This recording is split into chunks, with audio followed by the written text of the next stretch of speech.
Well, that popped up quick. So we're live, right? We're good? Yep. Well, good evening, everyone. There we are. So good evening, everyone. It is 6:01. That's pretty close. Not bad, right? This is our evening session with Chat with the Chief. We had a good session this afternoon. Talked a lot about Police Memorial, Police Week, what's going on this week. But let me just start. That is one topic I certainly want to touch base on. Um, but let me just start like kind of a little bit of groundwork. There we go, Miss Neal. Thank you so much for being here. And let me ask you while I got you here, visually, are we locked on, and does it sound okay? Make sure we're communicating okay. But earlier today we talked, like like I said, about our memorial service. There's a couple things I want to mention today. But what we're doing is this is our Chat with the Chief session for May. I can't believe we're halfway through May already. Lucas, thank you, my friend. I appreciate that. I can't believe we're halfway through May already. But this gives an opportunity for me just to talk to citizens that you can write in and ask questions or talk about some different things and ideas, thoughts, concerns, what's going on in the department, what's going on in our city. We'll talk about some things that are we just finished up as we move into the summer. Some things I want to do a little differently this summer than we have in the past. But at the end of the day, it's really just for us to have an opportunity to interact with each other, to share a little bit. I think about being transparent is important as law enforcement continues to evolve, right? And just before I was in here, I did an interview earlier today with was it Channel 3, just about mental health. And last week was mental health awareness. It was also Teacher Appreciation Week last week. Is that right, Kelly? Am I saying it right? So just the two things I will touch base on. As we talk about the mental health and wellness of officers, it is important. Law enforcement's changed a lot. 30 years ago when I started, we would go to a call, and if we responded to something traumatic or experienced something traumatic or a scene or a situation, might get some fresh air, get something to drink, and right back at it. And today we're trying to focus more on the health and wellness of officers who interact with our community and making sure that there's some balance there and just looking out for them with department psychologists and different things that departments have and law enforcement have. And then the other is I wanted to touch base on last week was Teacher Appreciation. And I don't know that I say that enough. We have a great partnership with our school system. Dr. Mitchell, our superintendent, Richard Wright, we talk a lot. We had some conversations yesterday just about different things with our schools. And I just appreciate the relationship that we have and working through obstacles when we hit those and really just trying to do the best we can to take care of the most vulnerable group in our community, our young people. And I have a passion for youth, a heart for them. That's our future. We'll talk a little bit about, again, when we hit on our memorial service, some things that we did there with youth of our city and an event we have coming up this week I'm excited about. But what I'm going to do is I'll try to hit each post that comes through. I might miss one. I'm pretty famous for missing one. And Kelly may scroll me back up, or I may ask, hey, go back again. So just let me say hellos a little bit. Lucas, thank you for being here. Thanks for the sounding okay. I appreciate that. Is it Irene? Thank you, Irene. Carrie, it's good for you to be here. Irene, thanks for being here tonight. Linda, oh, great. Sounds good. Thank you. I appreciate that. And Anna, thank you for being here. So I just want to go back to talk about youth just while I'm there for a second. If you go back on any of our Facebook page or any of our, or you go through our Facebook page and you look at any promotion ceremony, award ceremony, memorial service, 9/11 service, you'll always see a youth or police graduation. I'm always going to have a high school student that delivers some remarks. I don't know if you see that anywhere else, but I'm trying to send a message to youth that they matter to me in this city, and I want to send a message to the men and women in this organization that youth matter. That's our future. So don't make them, but I offer them a platform to talk to new recruits or address the community about how they feel about certain situations or about a memorial service. And I just think they do a phenomenal job. We have a young adult police commissioner program. It's a freshman, sophomore, junior, and senior from every high school. And we meet with them every Wednesday, and we talk a lot about different things in our community. They've attended city council meetings with me. Some took part in the STARS program and the process of like a mock trial. We have several officers that got to play roles in that, and some did better than others. I struggled a little bit with my role, but I gave it a shot. Um, but it was great to see all the people surrounding that, and the youth will go on walks with me in the community, interacting. We have them interact with our graduation class, and as before officers walk across the stage, right? Because some of them aren't much older than young people in our high schools, and they have good conversations, and they just bounce ideas off of each other. And to see them interact together, I think sets a nice groundwork for what they will do when they graduate and get out into the community. But I bring all that up to say, uh, in our memorial service, so I guess I should say first that in the 1960s, John F. Kennedy declared this week as Police Week, Police Memorial Week, where we recognize law enforcement officers, men and women who have given their life in the line of duty. Uh, so the national ceremony was over the weekend up in D.C. We sent our honor guard up there, and for 15 minutes they stood guard in the National Monument, where officers' names are etched in granite marble up there for those who have made the ultimate sacrifice. And we had our memorial service last Thursday at Calvary Chapel, and I want to thank Pastor Tony and the church for allowing us to use their facility. It was beautiful. They performed this praise team performed a song. We had a special guest from a 10-year-old little girl. It's just amazing, some of the things she's been through, and to come up there and sing her heart out, it was very, very touching. But we also had a ninth grader from Heritage High School that delivered remarks about her thoughts on police officers and law enforcement, and wanted to make her own opinions. So that's why she got involved with our organization, the department, and she just gave a phenomenal speech. Dr. Searles Law was there, and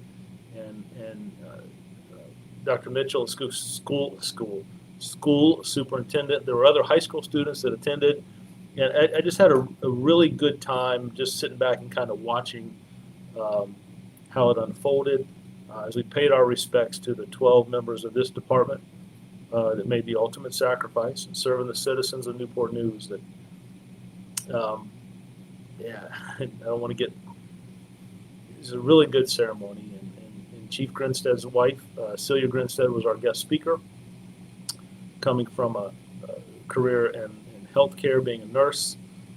Her son and daughter, the work that they did in police and fire, and then Chief Grinstead, who has been with this department. We call him the department historian, over 40 years. So it was just really good to hear her talk. I liked her as she talked about the dash, right, between the time we walk into this world and the time we walk out, that time frame in between, impact we make on other people's lives, and that's what it's all about. And it's just a heart of service, and that talks a lot about what this job is. So I bring all up to say we did our memorial service Thursday. There are services all through the week, the different agencies here and up at our state. I think tomorrow I'm going to Portsmouth. Some officers went. We're sending 2 representatives from our department to every jurisdiction. I believe we were at Chesapeake today. I know I'll be in Portsmouth tomorrow and Norfolk later this week. And I think myself and Chief Grinstead are going to go to the service at the Capitol up in Richmond. We'll make the trip there Friday morning. So I think that's important. And I want to thank all the citizens and the officers who came out to our memorial service. That's important that officers see your support. And like I said, paying our respect to the 12 individuals who gave their life. Just gave their life serving this city.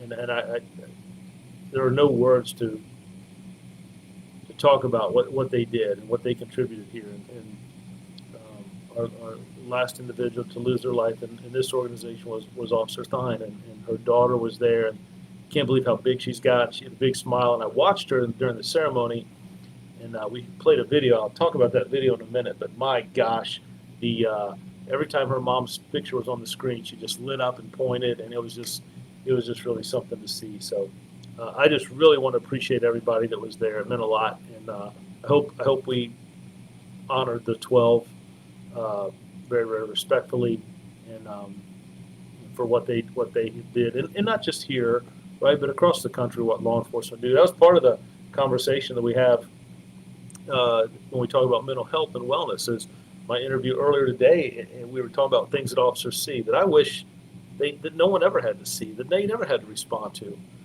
But we put them in harm's way. We put them in situations where they respond and see some accidents where people don't walk away from, and in crime scenes and crimes against children, right? That they see these things, and then they go right back at it again tomorrow, and right back at it again, right? And we got to make sure that they're doing okay. And I think we have to pay the respect to them that do this job, and those that made the ultimate sacrifice. That's what Police Week's all about. In the different, I attended with Chief Creswell and several of our lieutenants.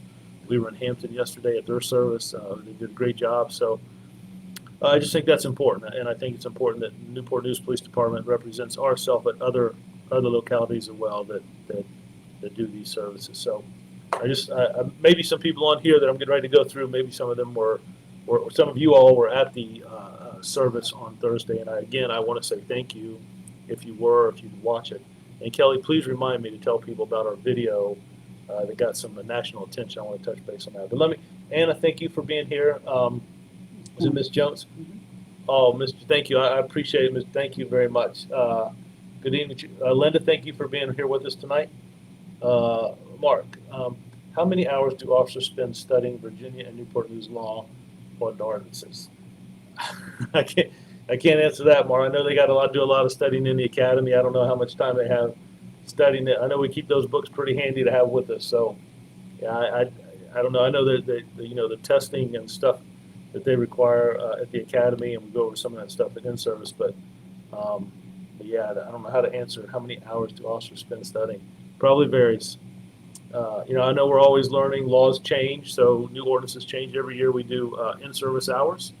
We're required to do 20 hours a year. We do 40 hours each year, and legal update is one that's mandated. So, yeah, it's a good question. I couldn't tell you how many hours they actually spend studying.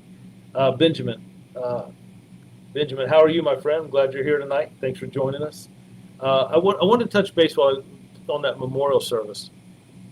We put a video together. Sarah Ketchum did an amazing job as we highlight and recognize the officers that gave the ultimate sacrifice. And then we show clippets of officers and what they do every day. And we unlocked two videos. We unlocked two videos of an incident here that kind of really shocked our community, shocked our city, and took off across the state and really around the country. And that was a situation that happened at one of our schools. So the first, inside that video, there were two body-worn camera videos that we unlocked. And I think Matt, who was with me earlier today, and if I didn't, Kelly is with me here tonight to make sure I don't mess anything up and we go okay. But we unlocked two videos. One is an officer who's driving to the scene. He gets the call and he's driving. And he turns his body-worn camera on, as he should. And as you know, the body-worn camera records audio and visual. So as he's driving, and I'm watching this video, he begins to say a prayer.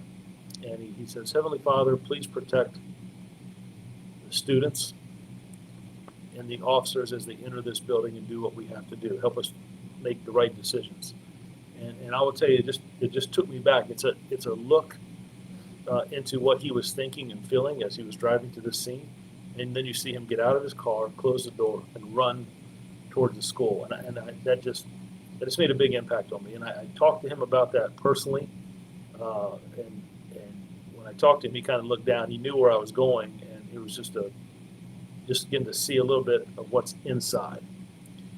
The second video that we allowed some footage out of was as we cleared some of the hallways, and we had one of our most trained supervisors in the department. The stuff that he does with the tactical team and the defensive tactics. But you saw him in another light. You saw him ushering children through a hallway, and you saw him singing to them and talking to them, high-fiving them, keeping them calm. And that's a side that I don't know that I've ever seen from him.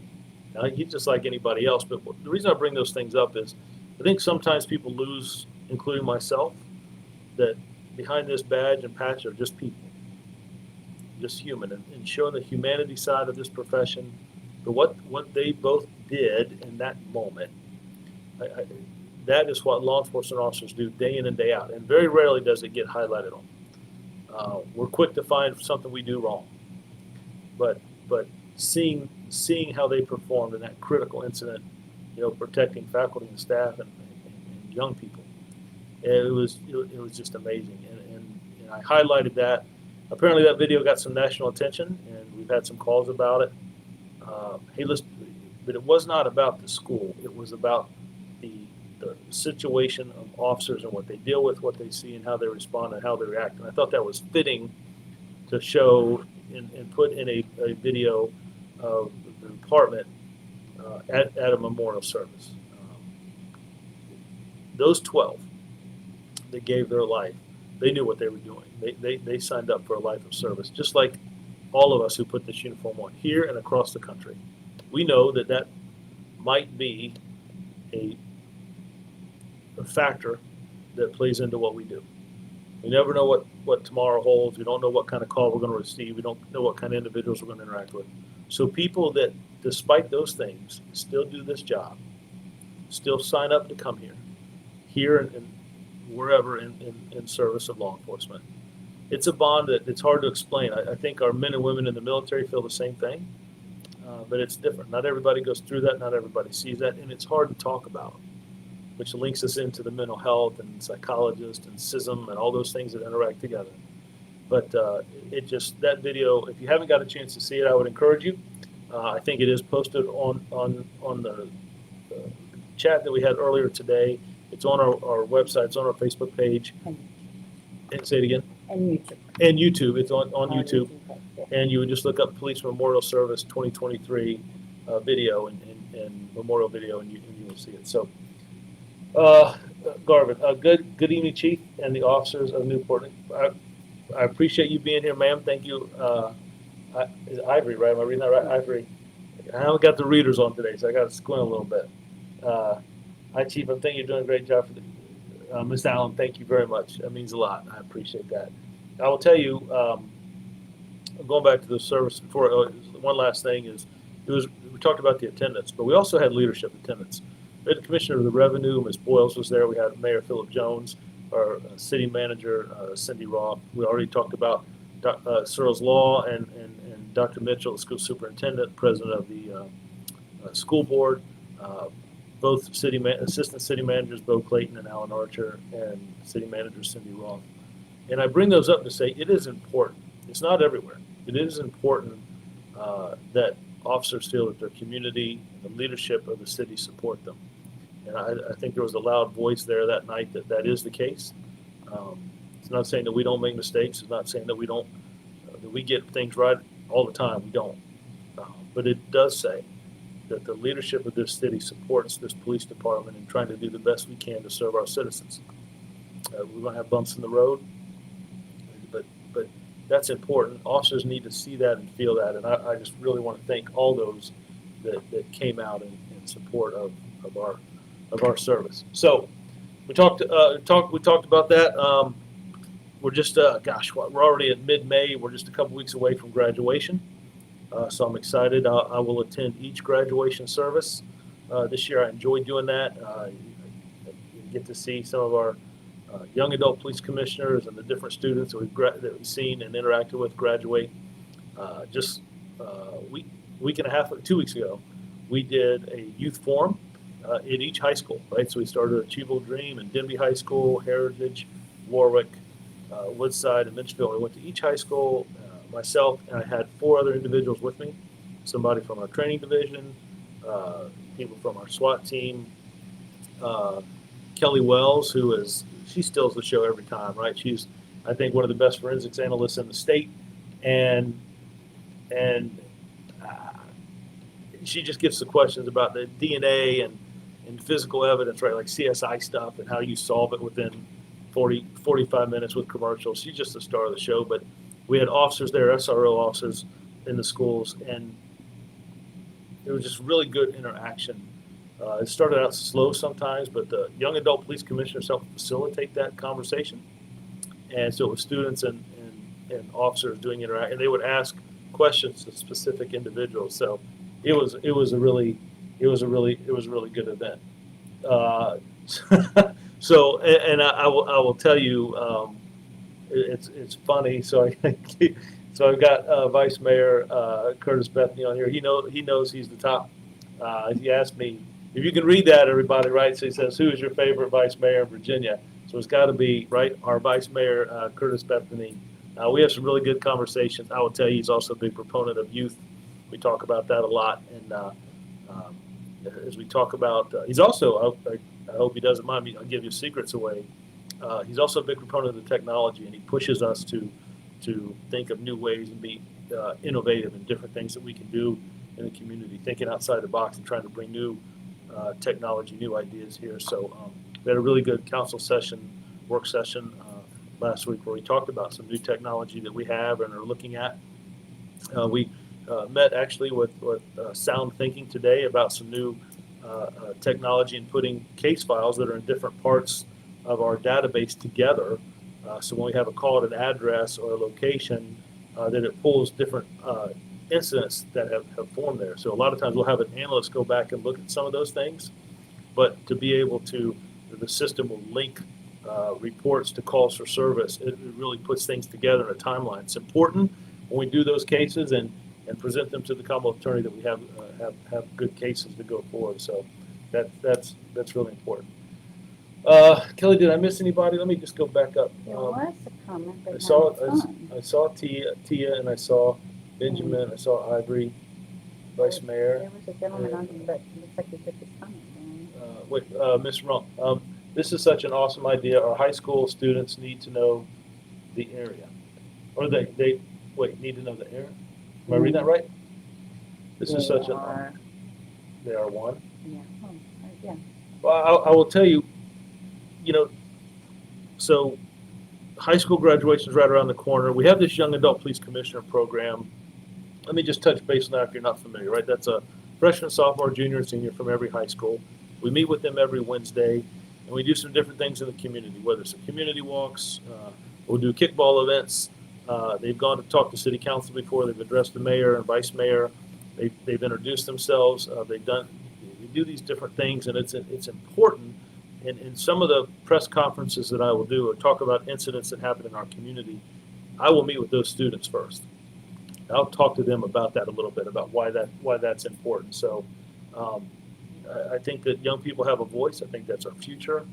And inviting them, young adult police commissioners, right? A lot of what we do is invite them to the conversation, so that is exactly what we try to do and get their input.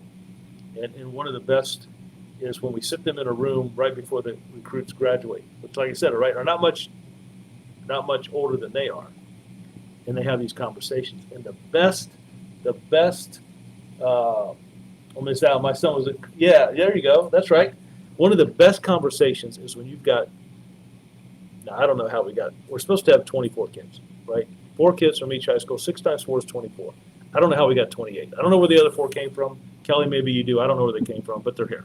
So you know what? We got them. So we got high school kids and recruits who are going to graduate, walk across the stage and graduate. And we've got them interacting. We don't just set them on one side and the other, right? We intermingle them, and they talk to each other. And the best part at the end is I'll ask the students, what do you want from these men and women who are getting ready to graduate? And they say the same thing, right? They say, we want them to don't judge us by our zip code, where we live, our skin color, our race, our ideas or thoughts when we go to school. Judge us individually. One even says, my friend, she says, when I wave at an officer, I want you to wave back to me. You know what? I give 0 training in the academy about waving back to someone. But you know what? That's important to her. So when I ask the officers, what do you want from the community that you're getting ready to go and patrol and work in their neighborhoods? You know what they say? Don't judge me for the uniform that I wear. Don't judge me by what you see on TV or some news clip or on social media. Judge me for who I am. Talk to me. And we talk a little bit about, if you saw each other at a 7-Eleven or a sporting event, would you talk to each other? And yes. And I think we have to make sure that we push that and teach that in our academy, how important relationships are in communication. We're studying the law. We're learning that. We're learning how to drive. We're learning about how to use everything on our utility belts. We're learning camera systems and all this technology. But at the end of the day, what it comes down is the relationships that we have with the community that live here in Newport News, that go to school here, that work here in Newport News, that are raising their families here, our businesses and faith leaders, that we're all facing this thing together and trying to do better than we were yesterday, right? And we should be better tomorrow than we are today, and pushing the envelope and looking at new technology and ideas. So bringing them on board, I just think is really going to benefit. I don't know that you would see anywhere else in the country that high school students being guest speakers at police graduations. And Dr. Mitchell may get mad at me, but when those recruits graduate, I will tell you, there are high school students that miss school to come see those guys graduate, guys and gals both, right? And that's why it's important that I'm going to make sure I'm at every one of those graduation ceremonies. It's important just to show them that for that support. So youth is a big push for us. We talk about community policing, but youth is a strong foundation. So, all right, so let's see. My son was, thank you, Tia, I appreciate that. Mr. Ron, I would love to hear this conversation. Are you talking about the recruits and I will tell you that's something, maybe we need to video it, but it's, it is kids. I got to be mindful of that. But I've invited some people from the community to come in and watch, and I will tell you, it takes them about 20 minutes to fill each other out, right? And then they start talking, and I'll ask, why did you become a young adult police commissioner? And then I'll ask, why did you want to become a police officer? Why did you want to be a police officer in this city? And then they start asking questions back and forth, and they start giving advice to each other and encouraging each other, and they start building a relationship and a bond. And I just think that's important. I think that plays out and helps us a lot with some of the things we respond to in the community and interaction. Another thing we do with our recruits is we have Community Week just finished last week. So we shut all the learning down. I should say the learning down in the classroom. Close the notebooks, the notebooks like the computers, notebooks. And we take the recruits out into the community, out into our city of Newport News, right? And Miranda Eccles and Pastor Cheeks do a phenomenal job, and Lieutenant Sinclair in the academy of having those students out of a classroom interact with individuals that are homeless, individuals that have drug addictions, working with our elementary kids, interacting with our high schools, walking in communities, having community conversations. One of the things I saw them do last week was, we talked about it earlier today, a poverty simulation. So they're in groups, right? And they're given a set amount of incomes, and they're given like these injects, and they have to go through, well, I'm a single parent, and I have to meet this individual about a job, and then I have to have a doctor's appointment, I have to have my kids at another appointment, and now there's a problem at the school, and you see them get frustrated because they can't get everything done. And then we'd say, now, what would that individual be like if they're pulled over on a traffic stop, or we walk through their door on a domestic call, or there's some type of disturbance, remembering that you never know what people are going through when we have those interactions. And it just, you can see their mind. I went through it. We've had the command staff go through it. But I like for the recruits to go through that. Human Services facilitates that for us. Ginger and her folks just do a phenomenal job, and you see their eyes open like, oh, I get it. I understand that frustration. It's almost like a life lesson. And you know how much credit I get in the academy for that? 0. But I think that's important. So our DCJS representative, Department of Criminal Justice Services representative, Mike Coker, he attends a lot of those things. And he's taking that information back up to the state and talking about these are things we should be giving departments credit for in graduation to be certified police officers, because interaction and relationships are important. I think that what gets us in trouble more than anything else is how we talk to people or the way we interact sometimes, right? And I'm not saying we're always going to get it right, but I'm saying that is valuable. I can talk to someone about how important it is the way you treat them. I can show you the benefit of how important it is, how they interact with you, how they may share information with you about an incident or a crime that's occurred. But I can't install it. We can have that part of our values, but I can't install it. So when we select individuals to come into this organization, that's one of the things I'm looking for.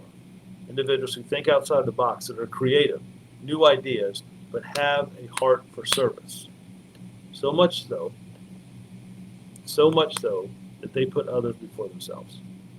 And that is why the men and women who do this job here and across our state and our country, they matter to me.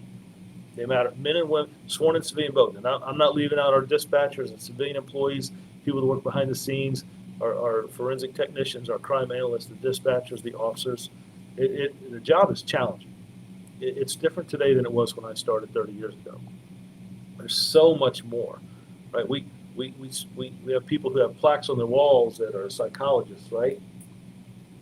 But yet we're sending officers to calls to deal with people that are going through drug addiction, mental illness, and give you maybe 16 hours in an academy class, all the different things that you have to learn.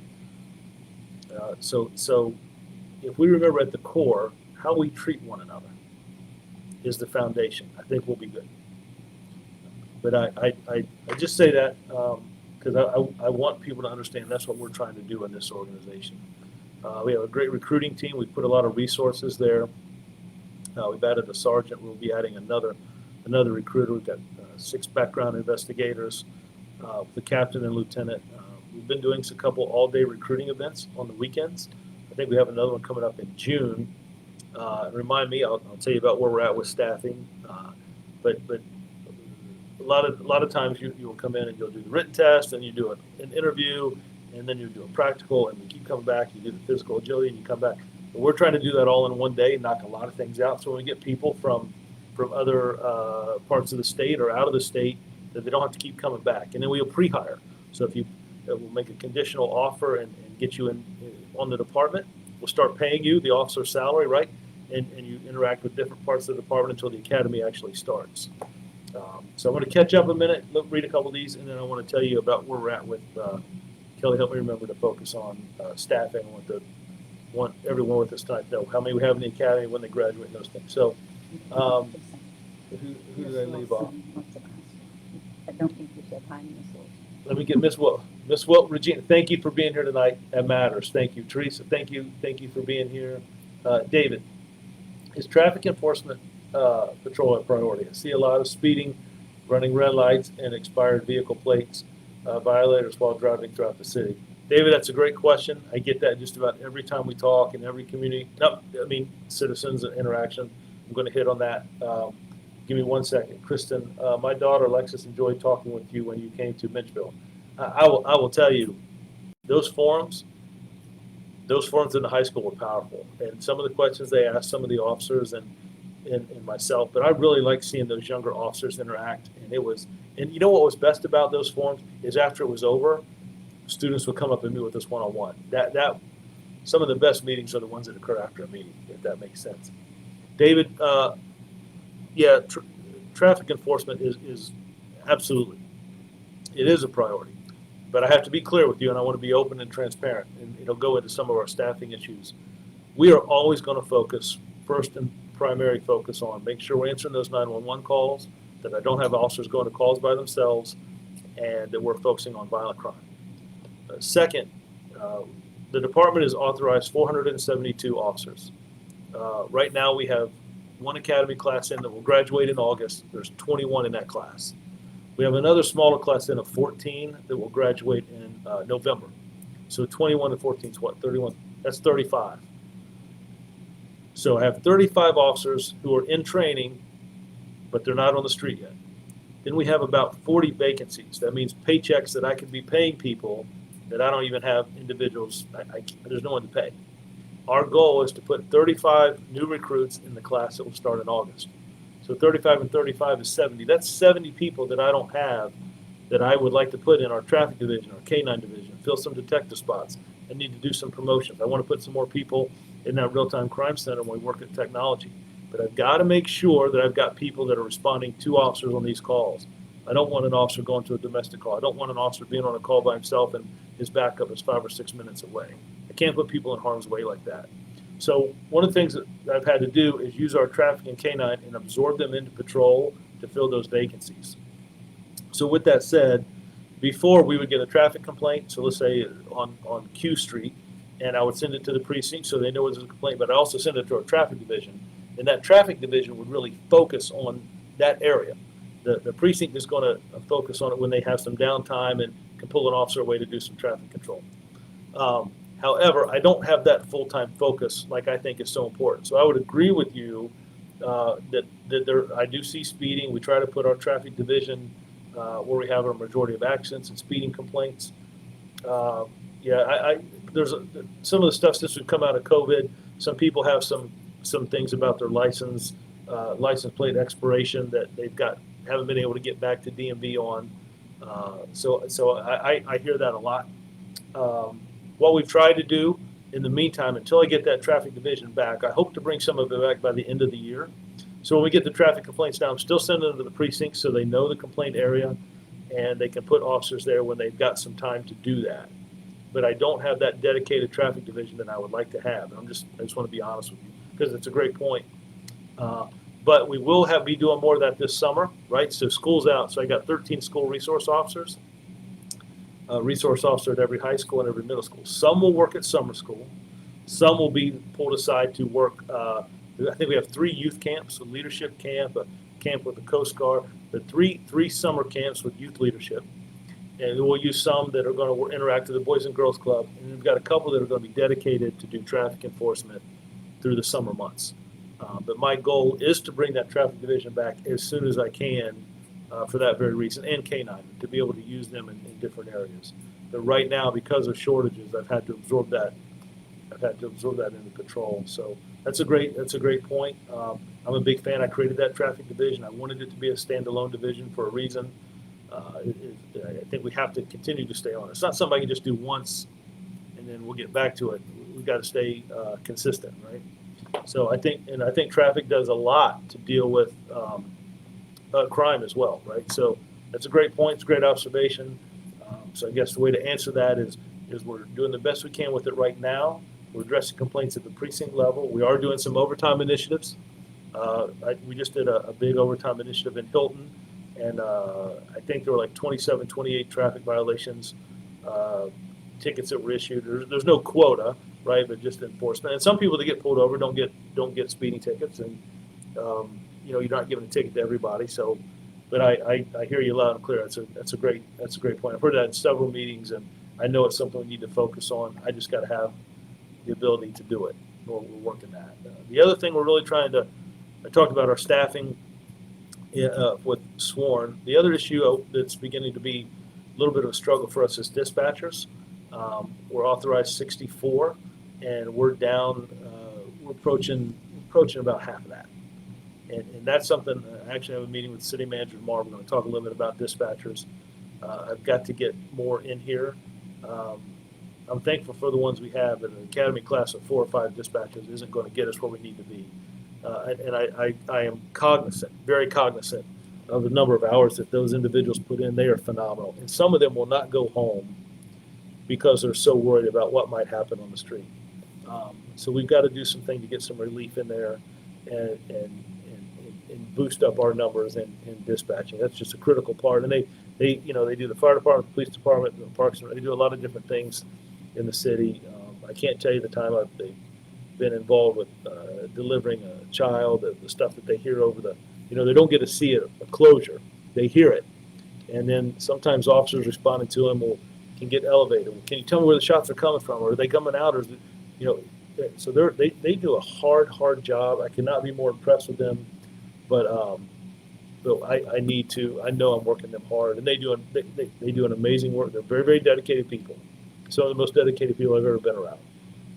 But I know I've got to address those staffing issues, and we're trying. So, like I said, I have a meeting with the city manager tomorrow. We're going to have some conversation about that. What more can be done to assist with the missing people in the area? So it's a great point. I just think if you keep your eyes open and ears open, we talk a lot. I do get some individuals, when I don't want to lump everything in together, but individuals who run away from home, individuals that are missing, getting accurate reports, getting information, having access right away. Some of our technology has helped us find individuals very, very quickly. But yeah, I think it's awareness, paying attention, working with our state, local, and federal partners, following up on leads. We have a special victims unit that addresses that. But I think the more of the information we get out in, the quicker when something like that happens. We're pretty fortunate with the technology we have, information that we get even after hours that people get up out of bed. We had an abduction, about 3 weeks ago on a Saturday morning, and people got up, left their families, came back in. We were able to use technology, a couple quick interviews. We were able to get some information. Long story short, an individual was taken out of state, a little girl, and we were able to find her a couple states away within about 15, 16 hours. So that I just think you have to be vigilant, and we have to have people get involved. If they see something, hear something, and pay attention. You know, of course, they have the Amber Alert. There's a lot of questions about why does it take so long, and it's because that we have to find the criteria to meet that. If you just throw 100 missing people out on the Amber Alert, people begin to brush over it. So there's certain criteria that we have, danger factors and ages and those circumstances, and the state. We're very, very fortunate. State police works very, very well with us. We have a great relationship, and they will hate if you can get A, B. We can start getting it drawn up, but if you can get A and B for us, we can get it out there quicker. So it's just a really good program. But I think all of us together have to work on that if we see things to be vigilant and cognizant. That's a great question, Linda. I've lived in my neighborhood since 2005 and have never seen an officer patrol my street. Well, Linda, I don't know where you live. If you give me a street address or a neighborhood, I don't know. Maybe you're not looking at the right time. Maybe I don't know what. I've lived in my neighborhood. What neighborhood are we talking about? But I will tell you, it's funny. We were talking about community walks earlier, and I'll kind of hit on some of the things we're doing this summer. Amazing job. Oh, great. Sunnywood Road. Linda, help me out a little bit. I'm not sure where that is. Where is that? What area of Newport News is that? But Linda, while you tell me, I will share with you. We do a lot of community walks in the community, and even on we do a care walk after a critical incident. God forbid we have one. But the mayor will come out and walk with us, and we just try to reassess and touch base with residents, right, to make sure they're okay. There's precinct walks. They're going to be doing that this summer. Each precinct is going to do 2 each month in neighborhoods, and our city's linear, right? So North Precinct, Central, and South. So we're going to be walking in those communities, the precinct. So here's the precinct captain, the precinct lieutenants. Here's names, contact numbers, a flyer that they can put in your hand, and we're going to be asking council members in those districts to walk with them. So one of the things I'm trying to do on Fridays is select a neighborhood, and maybe Sunnywood Road is Ivy Farms is a place where I will go out and walk. And what I mean by that is, I guess you just call it a chief walk. I don't know, but I'm just trying to get my steps in and interact with the community a little bit, right? So I'll go out on a Friday around 4 o'clock. Drives my assistant crazy, but I block off the calendar, and I just walk the community and neighborhood. And sometimes officers will go with me. I don't make them. I don't ask them. They don't have to. Citizens sometimes will come out and walk with me. Some will just come out to the front porch and we'll have a conversation. Sometimes citizens will walk a little bit with me around the block. But what we've done in the past is we have maybe even if somebody like Linda, if you say, hey, I would love for the chief to come walk my neighborhood, if you just send that in and we'll go through, I'll meet with Kelly with our media relations and just, hey, is there any requests? And if not, I'll pick. I try to bounce around between north, central, and south, and Ivy in the central part of the city. Maybe that's an area that I could come out and walk and spend some time, just talk about the history of your neighborhood, talk about what's going on in your community, how long you live there, what have you seen, what issues you have, if any. But it's just really a good way to interact. And I would invite, if you want to walk with me or want to walk to it, we can have a conversation on the front porch. Or you don't have to do any of that. It's just a way for me to get out and interact with citizens. And at bare minimum, I'll get some steps in and try to get healthy over the summer. But I try to do that on Fridays now that the weather's getting better and interact. And sometimes city officials will come with me and we just have some conversation. And I got invited to a neighborhood, and I'm not suggesting this, I got invited to a neighborhood to walk 2 years ago, and they got there and they had like cake and punch and ice cream, and I didn't get much walking in, but I'll remember that afternoon. I spent about 2.5 hours there, but I just share that with you. So Okay. Has there been an update on the woman? Wait, scroll back up just for a little bit, Kelly. Has there been an update found on in the one or near 6? Yeah, I don't want to go too much into that here, but yes, but I can't give. I can tell you to answer your question, yes, but I can't. I don't want to go into the details on that situation here on that. Out of respect, I hope you understand that. Greg, Chief Drew, I was born and raised in Newport News, have many family and friends in Newport News. What initiatives are you doing to address your staffing shortages? I know it's tough right now in recruiting. Personnel retired chief of police were here, so I know how tough the area. Yeah, so I appreciate that, Greg. I will tell you, I have sent, so IACP was in San Diego last year. That's the International Association of Chiefs of Police Conference. No, it's in San Diego this year. It was in Dallas, Texas last year. I sent 2 assistant chiefs and 2 things I wanted them to look at. What are departments doing about recruiting? And what are we doing about technology? What those 2 things? And I'll tell you, they came back and they talked a lot, and they're like, Chief, most of the things that people are doing, we have tried, or we are currently doing, or we're ahead of that. So that made me feel good. So just touching base with you a little bit, we have InstaChat, Instagram videos, all-day recruiting events. We're kind of getting away a little bit of, there's a job fair, let's show up. We haven't seen a lot of that. I think more of it is reaching out. Individuals who started the process and dropped off, we're calling them back. I want a personal touch, and I don't mean somebody that applies, we call them and then we call them a month later. I mean, we're calling them weekly, right? I want people to feel like they want to come here. I want people to feel like they are wanted to join this department. We have, if you're familiar with Newport News, this is a military community. We have Fort Eustis, the Naval Weapons Station, the shipyard here. Langley is right across the street in Hampton. We do a lot of stuff through social media. We send out QR codes to different colleges. We're talking to different localities and colleges who have criminal justice degrees and programs. We've talked about billboards. We've talked about social media applications. Kelly, am I missing anything? We're giving incentives for people who go out. You know who the best recruiters are? The everyday officers that interact with the community, that interact with citizens. We've talked about wrapping a car and having a designated recruiting vehicle, a little more modern and up to date than what we have now. We talked about billboards, be a change maker. That's kind of been our campaign, be part of the change as we placard those throughout our city.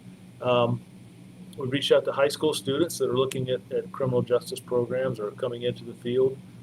We will have gone and visited military men and women who are getting ready to get out of the military. We've done some research on redoing our website, doing some more things online. The all-day recruiting event, we brought that up. Am I missing anything, Kelly? We've done some research on what demographics we're getting from where. And I will tell you, we're just talking with some people from the governor's office who they did a survey around the state about why individuals choose a particular police department. And one of the top things that people look at from the survey of where they want to work, where they want to put on a uniform, is they want to be in a department where the community and the city officials support their police department. And it's one of the things I try to highlight. We try to do some Facebook Live sessions. We try to interact with our youth. We try to be out in the community more, bring up things that we're doing in the police. We just had softball games with the United States Army. We're getting ready to play Pastor Maxwell's church in a softball game. But I think the more community events that we do, the more interactions we have, we're getting people to join the department. But there's also some that don't want to get in this field anymore. And you mentioned that you see what's going on across the country. That I'm not losing officers to larger departments or same size. I lose some to smaller agencies that they feel their families put some pressure on, that I would rather not be in this field or really not be in a city environment. So there's just a lot of challenges, but I think you just have to stay with it. We have to recruit in different ways. There's not 500 and 600 people showing up to take a test anymore. But we just have to continue to look at what's out there, try to be innovative. A lot of our dispatching, we do some of that testing online, and then we're able to process the test scores when they can't come in. But if anybody's got any ideas, I'm all for them. But I'll tell you, we talk to a lot of different chiefs, a lot of different recruiting, and we make sure that we're putting high energy people in our background and recruiting. Our background process, we're pushing, we're getting that stuff done in about 40, 45 days. And I'm putting high energy in there. People that are calling people back, look, somebody calls you on a Monday and you don't call them back. By Tuesday, they're gone, right? So I've got a sergeant and 2 officers there, and we're getting ready to put a civilian down there as well, as just to help us push that and keep that ball rolling, motivating each other, and trying to make it fun in some contests. Who can get the most officers, but when I interview them, the final stage before they join the department is a one-on-one interview with me, and I'll tell you, the number one thing I hear is, "Oh, I was recommended," or "Oh, I talked to this individual," or "I know this officer," and it's the individuals who sell this department. So hope that answers your question, Greg. And I appreciate, man. I know it is tough, and that means a lot to me, my friend. Thank you, Michaela. Got to go, Chief. But I just want to say thank you for all the lives I learned. For all the lives, I learned something new, and thank you, and your officers for your service. Love you guys. Be safe, Michaela. Right back at you. I appreciate the time you spent with us, and I just wish you all the best. Don't be a stranger, right? As a matter of fact, Michaela was one of our young adult police commissioners, and on Thursday, we are having our young adult police commissioner gala. So we're going to get dressed up. We'll have a little ceremony, give away some awards, have a nice meal, reflect a little bit. It's my commitment to make sure that those seniors get into whatever college they want to go to, military, workforce. So I'm not opposed to writing letters and sending that off. But we just got some brilliant young people, and I'll tell you, I'm impressed that they stay in touch with us like Michaela. They call us and come back and do things. So, Michaela, please be safe. Have a great summer. Hope to see you soon. But yeah, I think that's important. The investment we make. That matters. Training is another thing that we're focused on. I'm super excited. We are getting a new North Precinct in our city and a new training academy. And North Precinct, we should be in. That's going to be in the Sherwood area. We're going to be up there, I'm going to say by mid-July. I'm comfortable with that. The projections are ahead of that date, but I'm more a conservative type guy. Mid-July, I'll be good with. I'd like to be in the new academy by October, November. As long as we're in there by December, I'm good. As long as we're in there by December, I'll be comfortable with that. That's going to create, we're going to have 6 more classrooms, 2 classrooms. We can run 2 academies at the same time, an in-service class, a specialty class. We send a lot of officers out for training, but it's actually cheaper to pay for that training to come here and have a bigger audience. We'll have a classroom for our dispatch academy, right? Instead of having to go to all these different places, we'll be able to do it right there, one location. We'll have an active simulator, a mat room for defensive tactics, and then that'll be a great location to do summer programs, camps, that type of thing even in the evening. And one of the things I want to do is when the academies graduate is I like to put another staff member on the academy staff and keep the academy open later, maybe for midnight officers to do some different things at the academy and use that facility more than just 9 to 5, Monday through Friday. So a couple events coming up this weekend. Let's talk about that. Some things I did not know was so big, but I see when we go through the crime numbers and reports is catalytic converter thefts. And I guess if you're good, you can remove one in about 5 minutes. So we've started doing something called VIN etching. So we take the VIN numbers, we're dremeling it, is that the right term? Dremeling it into the catalytic converter and then spray painting it. And the departments and jurisdictions have got together, they're color coded. So if someone attempts to take a catalytic converter and they see it spray painted the VIN number, they try to trade that in for money. We're seeing a decrease there. We have another setup this Saturday from 9 to 4 here at police headquarters. I thought we might get 20 or 30 cars. They've been hitting 60, 70, and 80 vehicles. It has been a huge success. Some other jurisdictions have reached out to us. We have people from mechanics here. We have officers and detectives that they get you registered. You come in, you give them your name, you type a car, where you live. They pull you up, put you up on the bricks, slide under, read off the VIN numbers, Dremel it in, spray paint over it, different colors, whatever jurisdiction you're from. You're in and out in like 10 or 15 minutes. And what they found is people are leaving and going back and getting their friends' cars and they're telling their friends and their neighbors they're coming. So it's been a great event. The officers really have a good time. Somehow they got a grill out there, and by noon they're fixing hamburgers and hot dogs. But it's a really, really good event. And I've seen this will be the third or fourth already. It's been very, very, very productive. The other thing, I think we have a Hispanic awareness meeting here at headquarters this week on Saturday. I think it's 12 to 5. Does that sound right? Here at police headquarters, I'm going to do some opening remarks, and I'm going to run out of here and drive the speed limit, go up to the north part of the city and have some comments for a group that's going through some training up in the north part. So those are a couple of things we have coming up on Saturday. Last weekend was a church up north in the Denby area that hosted a breakfast, and myself, Chief Grinstead, and several officers, Captain Bradley, they went in and just had a great breakfast. We hung out for an hour and a half, 2 hours. They've been doing that for years. It was just really good. And it was just all about, I think, Police Memorial Week and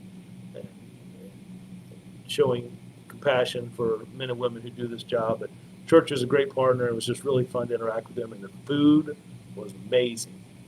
So after that, there's two big things I love, right? I care a lot about the youth, and my favorite sport is baseball. So then I went down to, I stopped by Jenkins Elementary School and got to interact with some young baseball players. They were taking some team photos, so I got to interact with them a little bit. And then I went out to Deer Park, and I got to watch T-ball.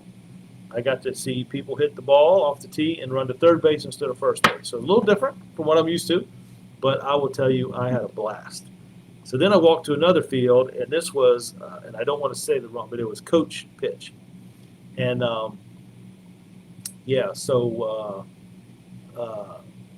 so individual said, Chief, would you like to throw a couple? So I tried, and you get down on a knee and you lob it. I think I hit two batters, and first baseman, he said, he patted me on the head. He said, Chief, it's okay.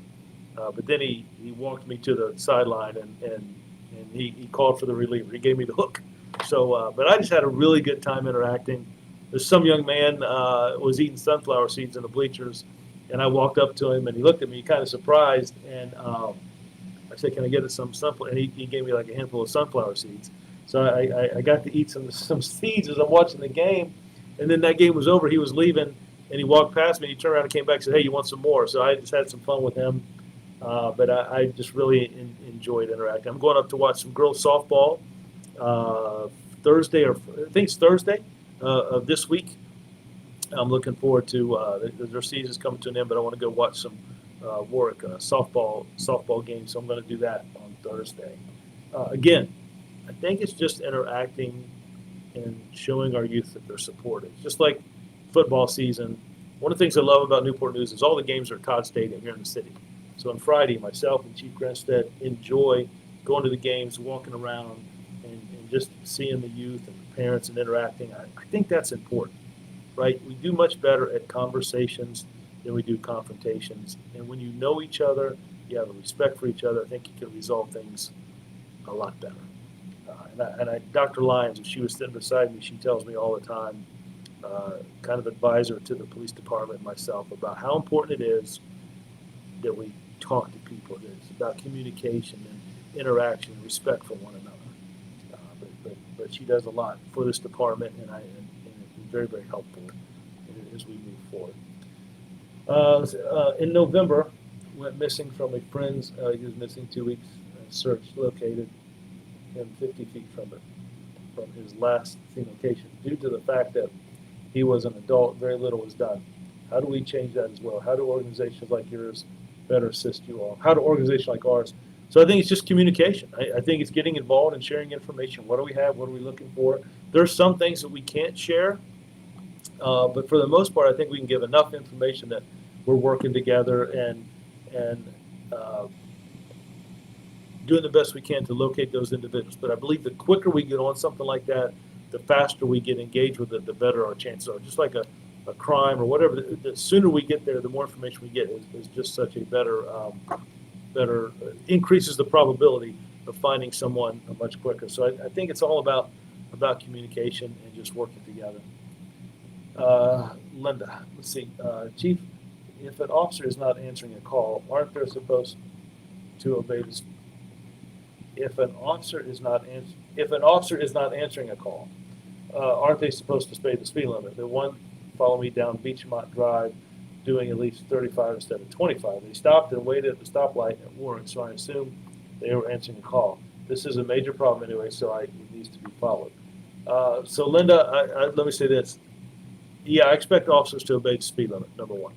But number two, there's a lot of things that happen that, hey, this individual, they may be heading to an officer that doesn't answer a radio call. So I may be on a radio call and dispatch may, Chief Drew, are you okay? If I don't answer up right away, an officer may start heading that direction. I certainly don't want officers just disobeying the speed limit and driving whatever speeds they want. We have a pretty restricted policy. Even our pursuit policy links of how fast they can go in situations. So, but all of our vehicles have numbers on them. If you think that there's an officer speeding, you can call us and let us know what that unit is, and we can find out what that call is. But the call logs, I will tell you, if you ever want to do a ride along, Linda, I will tell you, you will see the calls they go on and the stuff they respond to. And a lot of it is citizens or other officers maybe calling them, start heading this way, or hey, I have a vehicle that's in front of me that's stolen. Can you start heading this way? Or I've got somebody that's being combative. Can I start getting an officer to respond? And then, oh, well, everything's okay. So there's a lot of things that go into that. They should, to answer your question, should obey the speed limit. But there are times in stuff that we're doing that they may go above the speed limit. Now, in pursuits and things like that, they need to have their lights and sirens on. Doesn't mean that they have the right to just zip through a stop sign or a stoplight, but they may increase their speed to get to a call that's dispatched or something else that they have on. And oftentimes they'll get a call and then it'll be discontinued. So I don't want to. It's hard to get very specific because I don't know what the vehicle was or what the type of call was. But I can tell you that if you're concerned and you see a particular officer doing that, you can call in and let us know the vehicle number if you see it, or a particular area or location. I get that call a lot. Like, hey, Chief, what's going on in this community? What's going on in this neighborhood? Well, there was a report of a fight. Officer sped up to get there. They got there. Everybody took off, and they were discontinued. So, yeah, you have to just take it individually. Should they obey the speed limit? So the answer is yes, but there are times they will exceed the speed limit to get to certain areas, and depending on what the situation is. That's a good question. James, you're always a Brett. Jane Jones. Jane, I appreciate that. Look, I'm very blessed. I'm very humbled to be the chief of this organization. I thank our city manager multiple times for allowing me to work around such dedicated people, sworn and civilian both. I think Newport News is just a fantastic city. I think our youth are some of the most talented young people in the state, if not in the country. We're getting ready to have a celebration of champions on the 24th of May for boys basketball champions, girls, just celebrating the achievement that individuals do in our schools, our youth. Right? There's another. I think there's a gospel group at the 19th, 20th, and 21st at Todd Stadium. Where we'll be preaching and gospel music and interaction with family. Those events, we'll be out there, both of them, doing the best to keep everybody safe. Like I said, we'll be attending the memorial services throughout the rest of this week. And I said it at the beginning, but I want to say it before I get off here. I have a tremendous respect for teachers. My mother was a teacher for 30 years. She taught the third grade. She still talks to me like I'm in the third grade. Last week was Teachers Appreciation Week, and I just want to, I know that is a hard job. So I appreciate those that do that profession and the stuff that they do for young people. Mental Health Week was also last week. Remember, it's important to take care of yourself physically and mentally. And sometimes I preach that, and hey, Chief, are you taking care of yourself? And I'm like, I got to take a step back. Yeah, I need to do better at that. So, I think at the end of the day, for me, it's we're all in this together. We look out for each other, try to make Newport News the best we can. we should be a better police department today than we were yesterday. And we should be better tomorrow than we are today. Training, technology, individuals that we bring into this organization, looking for those at the heart of service, that matters. So, Ms. Jones, thank you for that. Steve, doing a great job. Steve and I appreciate that. It means a lot. And the post that you send in, wow, Miriam, thank you. The post that you sent in, I cannot tell you how much that means to men and women who do this job. To chime in and see this, and it means a lot to them. They're not asking for medals or plaques on the wall. It's just their respect for what they do, the time that they put in, calling them back on the day that they're off, staying late, the calls that they go to. I'm going to tell you, I know we're a little bit over, but I wanted to share a story with you. Let me get Tony. Chief, just a small bit of feedback. Being a Newport News postal employee, I can tell you the individual schools are happy to see you all. The principals tell me all the time of your interaction. Well, Tony, I appreciate that. I'll tell you what, I had a great time at those forums, and the school, it was just really, really good. So I really appreciate that, and I do. I have a respect for them. I can't tell you the times my mom calls and, how are you and your little friends? And I'm like, who are you talking about, Mom? And she says, your assistant chiefs. And I'm like, yeah, they're good. I want to share this quick story with you. Everyone should take the Citizens Police Academy. It's very, Miriam. So the Citizens Police Academy is great. Of course, Monica White is the freaking star of that. She just does an amazing job. People enjoy working with her. They like adopt her like she adopts them. But the Citizens Academy and then the Citizens Police Academy Alumni Association, they both do great jobs. They do a lot of volunteer work. They sit on our use of force review board. They get a foundation of what use of force is, and I would strongly encourage that. Yes, she is. Oh, you talking about Monica? Yeah, Monica's a star. There's no doubt. I'll tell you, I got a letter. We do a newsletter every week, and I got a letter from a citizen, third party. Right, so a citizen calls and writes in, and she says, Chief, I just want to highlight 2 officers. A friend of mine was going through a mental crisis and was talking about suicidal thoughts, and couldn't get her to come to the door, knock on the door, and I called officers there. I met the officers as they pulled up, and I had some conversations, and it was, not going too graphic, but talking about taking her life. And officers went up and knocked on the door. She said, I don't want to go to jail. And the officer's like, no. We're here because we care about you. And she opens the door and stands there, and she sees the officers. And here's what she says. She's crying, and she says, can I get a hug? And the officer stepped towards her, and they embraced. Now, that may seem like something very, very small to some people. But I will tell you, it meant the world to that lady. And the individual who wrote in the letter, it touched her, saying that the compassion the officers had of getting her some treatment, making sure she's okay, and being there for someone else. And so what did I do? I pulled up the body-worn camera footage, right? All of our officers have body-worn camera, and I watched that. And I got exactly what she wrote in that letter was exactly what happened. And her words in the letter, I could see how that affected her. It was just a really touching moment. And you don't see that all the time. It doesn't get reported a lot. But I will tell you, it was amazing. So, listen, I've held everybody up a little too long. Are we 20 minutes over? No, 12, 10 minutes. Yeah. That's a 1, not a 2, right? Right. I'm going to have to start bringing my glasses, Kelly. 'Cause Yeah. or maybe it's the bright light shining off the dome Yeah. of my head. But I really appreciate the interaction tonight. I appreciate everybody that logged on. We'll do this again in June. Next time we do this, we'll probably have our high school students graduating. Remember this, though, we're coming up on the summer. Can you believe we're in mid-May? We're coming up on summer. School's going to be out. There's going to be more kids out playing. Please watch your speed. We talked about speeding here. Please pass that on to watch kids in the neighborhood darting across the streets, going after balls or whatever, just like we all did, like I did when I was a kid, right? Get out of the road. But you know what? Just take a little bit of extra time. Please be careful. Look out for one another. All those that have students that are going to be graduating high school this year, I am so happy for you. I know that could be a bittersweet time. Those that may graduate and join the military or go into the work, I get it. Graduation is a special time. I know how I felt when my daughter graduated. I know how I felt when see recruits graduate, and I'm sure it is the same for you. So congratulations to all of them and all of you. Please be safe. Look out for one another. We're all in this together. We can get through it together. Linda, thanks. Linda, thank you. It means a lot. I appreciate it.